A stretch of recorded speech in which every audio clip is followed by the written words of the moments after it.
Bonjour ou bonsoir, tout dépend à quelle heure vous écoutez ce podcast de l'Odigimédia. Notre chroniqueur invité, Mustapha Sehimi, partage son avis et ses réflexions dans un article qu'il a intitulé « Séisme d'Al Aouz, où sont les partis ?» Alors écoutons-le dans ce podcast.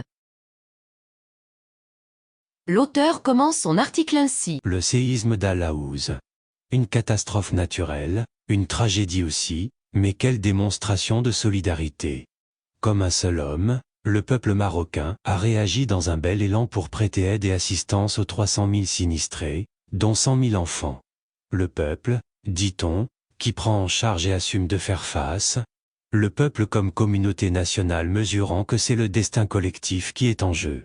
Ce qui a été décidé et entrepris par la gouvernance royale est exemplaire, un cas d'école de management, avec ses déclinaisons dans les programmes et les politiques publiques à mettre en œuvre.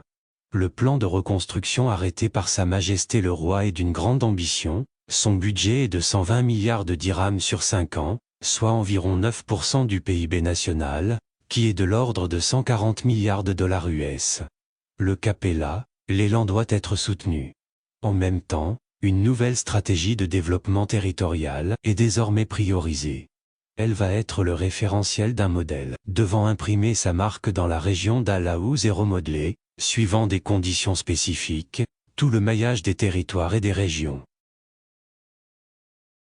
Le politologue, M. Sehimi précise ainsi. Les acquis engrangés sont importants et précieux, le volontarisme du roi, grand timonier, la mobilisation et la solidarité de l'ensemble des Marocains, et l'exceptionnelle contribution du réseau associatif en première ligne avec d'autres acteurs publics Forces armées royales, DGSN, protection civile, autorités locales, départements ministériels et corps et corporations privées, médecins, infirmiers, architectes, ingénieurs, sismologues, bureaux d'études.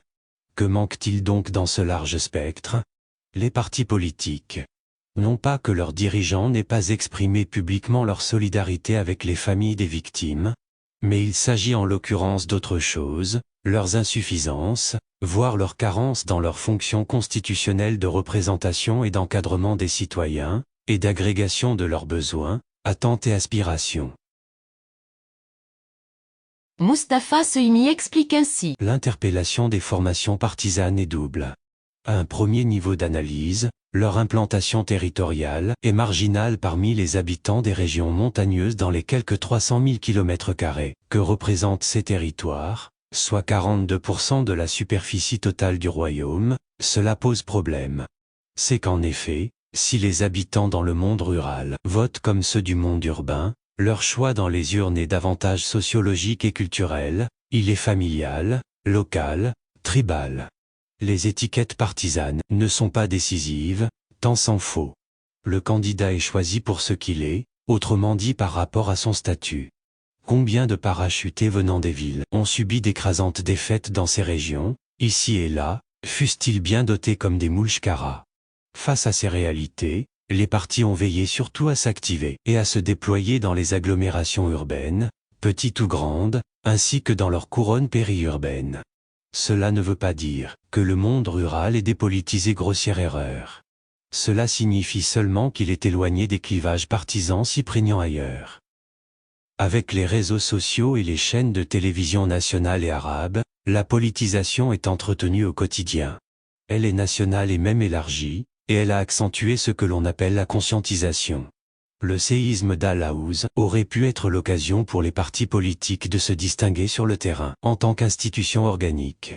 Tel n'a pas été le cas, tant il est vrai que le périmètre de la solidarité a été investi dès les premières heures et les jours suivants par l'État, soutenu par la société civile. Pas de quoi laisser une place ni une visibilité à une éventuelle participation des formations partisanes, mais il y a plus et c'est le second niveau d'appréhension. C'est que la crédibilité des partis reste fortement sujette à caution dans les zones montagneuses, compte tenu de leur passé gouvernemental et, partant, de leur passif. Depuis plus de 2 décennies, toutes les formations ont assumé des responsabilités gouvernementales, suivant des séquences et des configurations variables. Nul doute que bien des programmes ont été réalisés, le plus emblématique n'étant autre que le plan Maroc vers 2008 à 2018. Cette stratégie se plaçait sur ces axes: intensification de la production et des investissements, instruments d'intervention liés aux filières, au territoire et au type d'exploitation. Mais dans les régions montagneuses, dont celle d'Al-Haouz par exemple, qu'en est-il? La production a-t-elle augmenté?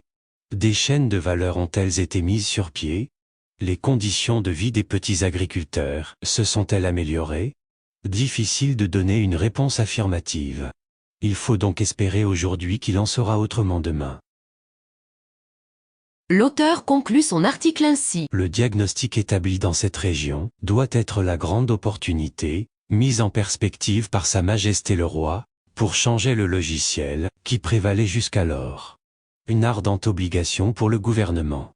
Rédigé par Mustapha Sehimi et lu par l'intelligence artificielle de l'Odigimédia. Merci d'avoir écouté ce podcast de l'Odigimédia. N'oubliez pas de télécharger notre application l'Odigi Mobile sur Play Store et de vous abonner à notre chaîne YouTube l'Odigi TV. Vous pouvez, aussi, nous suivre sur nos réseaux sociaux. Ou encore, vous inscrire sur notre newsletter quotidienne à partir du portail lodigi.ma. Alors, on se dit au prochain podcast de nos chroniqueurs invités. Et à très bientôt, si et seulement si vous le voulez bien.